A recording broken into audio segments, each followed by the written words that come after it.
Let's make a baby shower invite using Studio.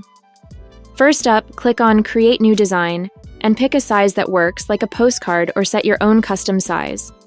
I'm going with a square design that's 6 by 6 inches.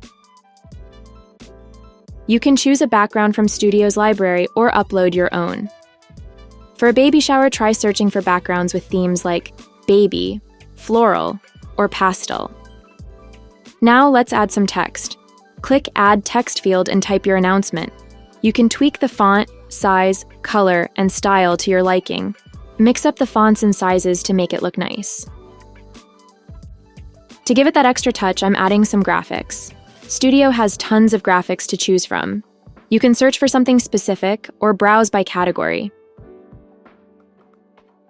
After adding some graphics, I'll go to Elements in the left menu bar to add some extra elements to make the invite stand out.